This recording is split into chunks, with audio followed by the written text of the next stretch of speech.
It looks like Duskmourn has a little bit more to offer than players may have anticipated, because in today's video, we are talking about a magic card from Duskmourn that has spiked over 830%.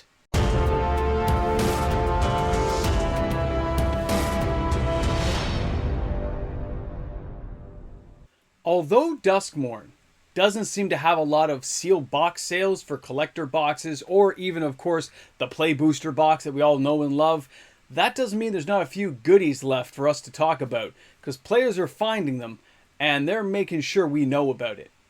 Welcome back, everyone. MTG Moxman here, and thank you again for hanging out with me on my channel today. And of course, I want to dive right into this card because I have played against it, and it is pretty scary. And of course, we are taking a look today at Unholy Annex Ritual Chamber. You can see this thing is spiked up now to $17.37. This thing had a wild, crazy weekend, and most of you know why. Good old Vegas, right? Now let's take a look at this card. Let's take a closer look and see what we're talking about. Now, Unholy Annex, in case you guys haven't seen or played against this card yet, it is a 1 black, 2 other that says, at the beginning of your end step, draw a card. If you control a demon, each opponent loses 2 life and you gain 2 life. Otherwise, you just lose 2 life. Okay, so what does the second part Ritual Chamber say?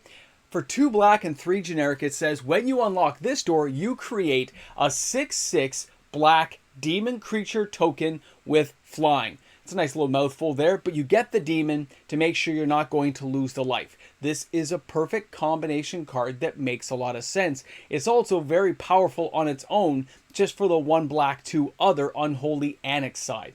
But if you can get to that 5 mana, you get the flying demon. Now, a lot of players out there are going to kind of wonder to themselves, like, where are we going when it comes to the ability to use it and not take all the life burn from using that ability? To say, hey, I'm going to draw a card, but I'm taking 2 damage.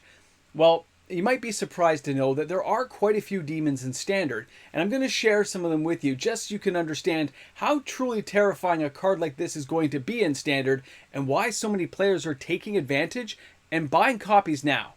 If we're taking a look at the available demons we could use with this card, you would see cards like the Thrax Demon, the Archfiend of Dross, the Bloodletter, Ob Nixilis, Vito, the Fanatic Rite. You've also got the Doombringer, Hitasagu. We got the Muscle. We got Sulkanar, okay? Because it's still around right now. We have the Doomsday Excruciator. This is crazy names, guys. But these are all demons. Patron of Chaos. Don't forget these guys. Now, I'm not saying they're cheap to cast, but the fact you can get enough demons to work in there, and let's not forget that Valvalgoth, the Terror Eater, is still in there as well. I mean, there's a lot of options available to players right now that just make building with this card a possibility, and we don't know what synergy is going to come next with future set design. Now, we should also take note of the commander potential for the Unholy Annex side.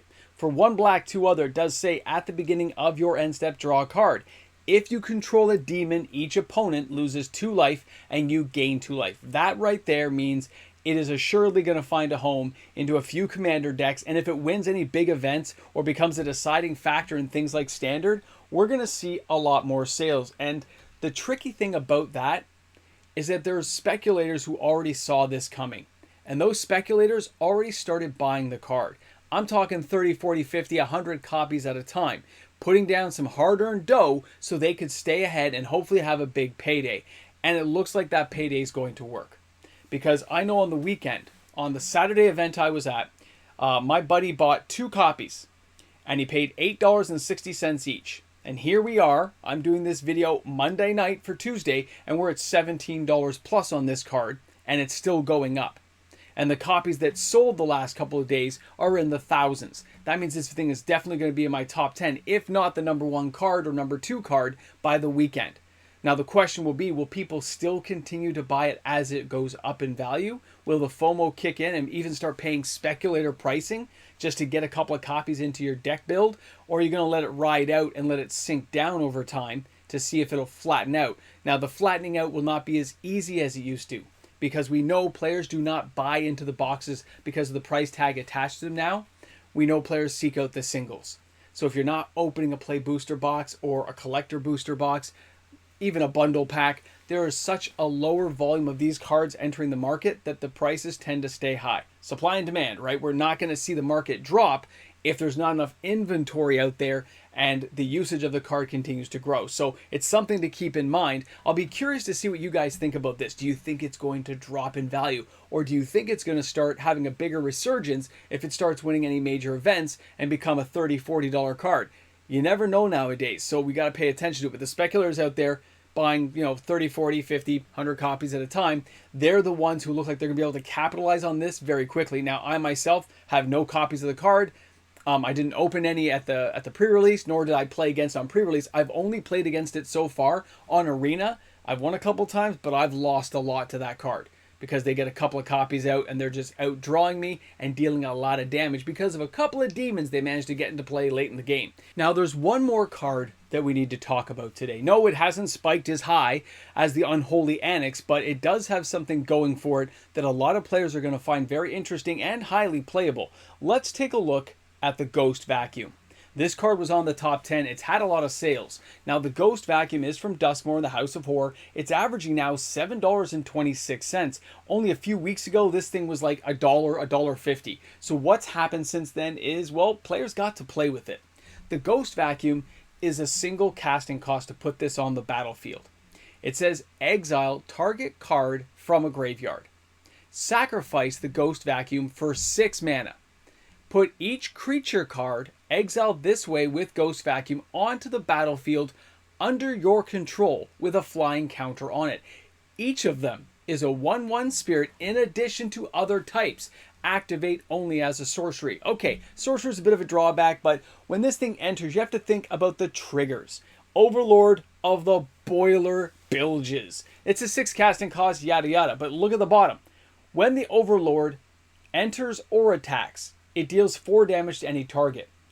I don't care if it's a 1/1 spirit. It comes into play, it deals 4 damage to an opponent, and if I happen to attack with it, they're going to take another 4. You can see where the Ghost Vacuum could become a really highly utilized card by looking for trigger effects that can go along with it in your own deck and by happenstance in your opponent's deck. Not to mention, by exiling those cards from the graveyard, you're not allowing your opponents to bring these things back and do nasty things to you. All this for basically a single 1 mana. 6 mana will come later in the game. It's an aside effect that's beautiful if it works. But that 1 mana and remove a card that goes to the graveyard means when you do a board wipe, when you're doing something that takes a creature out with Destroy, you can exile it afterwards, getting the basic effect you wanted anyway. They're never bringing it back to come and haunt you again.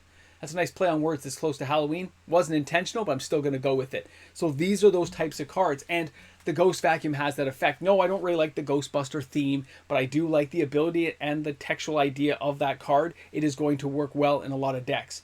Will it go over $10 is the question again. Just like the Annex, it's got to see a lot of play, and it's got to win some major stuff to make it a card that players just seek out and FOMO buy. And yes, there are speculators buying this card as well. I still think this one will probably reach the $9 to $10 mark as a rare, and it's something of note because it's not there yet, and if you were looking for copies, you might be able to find some before it gets that high. Either way, I hope you guys found this video fun and informative. Thanks again for hanging out with the Moxman, and don't worry, we'll be back tomorrow with another video, so shop smart, shop as smart. Have a great day, guys. Hi everyone, and welcome back. You're here, you're at the end, you didn't leave. You said, you know what, I gotta see these patrons' names again. Who are they? They're the ones. They are the Neo to this Matrix. Without them, we would not be having a channel right now. We would not be doing videos every single day. Thanks to my patrons and my YouTube membership members for making this possible. Guys, have a great day today, and we'll see you all tomorrow. Welcome back. You've made it to the end of the video. The ramble and the jamble is about to begin. Guys, that card has legs, man. I've played against it several times in Arena. Players know what it does, and they are trying to find ways to really make it sing. Really make that like symphony go off inside of Standard, and I can see it getting closer every day. Yeah, I've had some success, but I've had a lot more failures than success against that card with my white deck right now, so I'll be curious to see how it plays out in the next couple weeks. I think it's going to go over 20 bucks. The Ghost Vacuum, as it's an elimination card that can benefit you later, it's still a nice card. If you're playing that kind of board wipe deck that's going to put things in the graveyard, being able to eliminate those and bring them back later, maybe for their trigger effects, is just, it's music to my ears. I like a card like that. I like things that eliminate it and I never have to worry about it again. Either way, we're here, we're at the after party. I'm glad you stuck around. Guys, have a great day.